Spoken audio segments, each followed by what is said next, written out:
Nisha T has wrote a statement expressing how sad she is with the announcement of Nash TV shutdown. Let me just read what she posted. And it's difficult to put into words what this moment feels like. The news of Nash TV Zimbabwe shutdown hit me with a mix of sadness, gratitude, and deep reflection. This wasn't just Kubasa Kwandiri, it was the place that introduced me to the world, believed in my voice before anyone else did, and guided me through some of the most defining chapters of my journey as an artist. To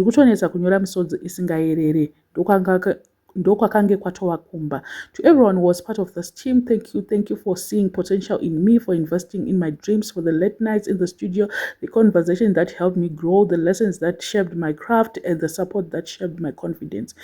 Every milestone I've reached carries your fingerprints. Hapatauro Nisha pasingataure zveNash TV. Hapatauro zita raNisha T pasingataure zvaMr Tinashe Mutaris. Though this chapter is closing, its impact stays with me forever. The foundation you helped me build is something I'll carry into every stage I step on and every song I create.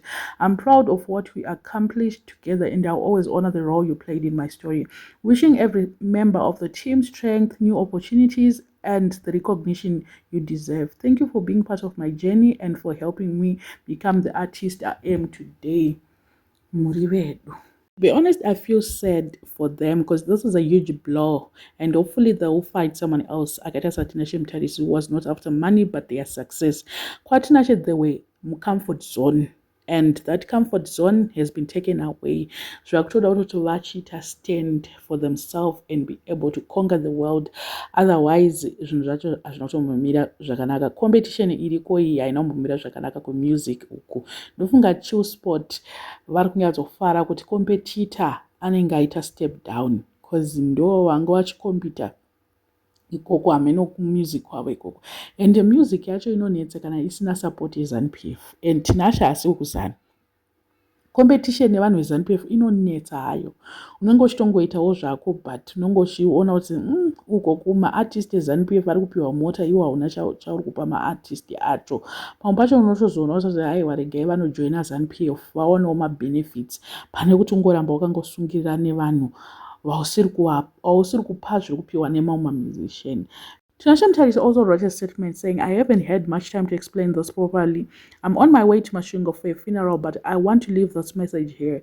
I believe I've done my part in the entertainment space from the lockdown days to helping lift a few artists.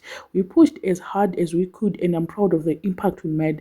But now it's time for a new chapter. My focus is shifting fully to entrepreneurship, building businesses, and mentoring the next generation of Zimbabwean entrepreneurs. I'll do a full Facebook live soon to explain the decision in detail. For now, thank you for the support, the love, and the understanding. Special thank you to Nash TV team and followers. Love you as always. Amenoti Nash TV my page ayo masita. I don't know what is going to happen, but anyway, and abatikana on behalf of them as well. Kuti zvacho soka zvakaoma. Hopefully they're going to stand up for themselves.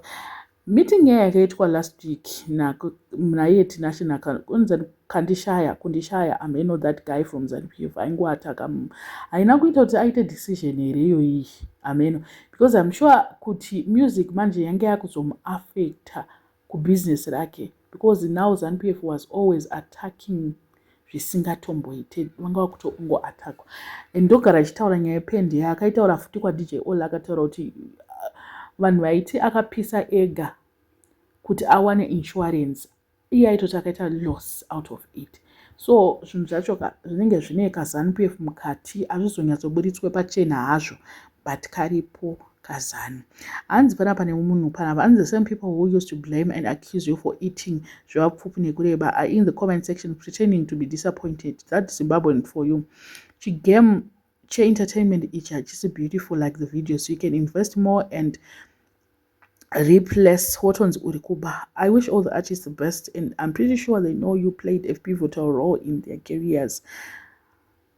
Ndo zvirikutaurwa nevamwe kuti I hope this is, I mean, I feel like ndofunga ndo kurikutaurwa muromo aitaurwa nevanhu mumacomment section ndozvakangozongoita kuti Tinashe azongosiyane nazvo zvacho, saka ati ndoshingireiko, kana tii yacho isina shuga unotsvireiko, kubva tirege ndizviburitse ndiri munhu webusiness asi munhu wemusic. And the problem with Zimbabweans, we are double, we are two-faced.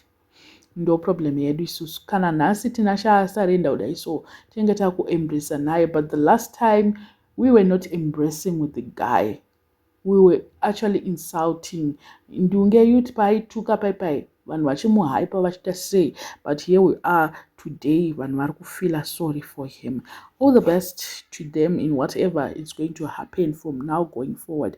We're just waiting for Senflo kuti Senflo achati, but Senflo ndofunga hana kutorara. He is actually in pain. Zvazvauya kupublic kudai soka ari kutorwadziwa kuti wedu wendotangira papi, ndotanga kunyora kuti chii. Vamwe ndo vari kutanga kuti talosi kozi motikari iyai yakaita sei yakaparadzwa nemukomana uyu. There was a lot of losses that we were not seeing kumashure uko. I don't know what you guys think. Let me know in the comment section. What are your thoughts? Panya, if you are not subscribed, please make sure that you're subscribed, and see you in my next video.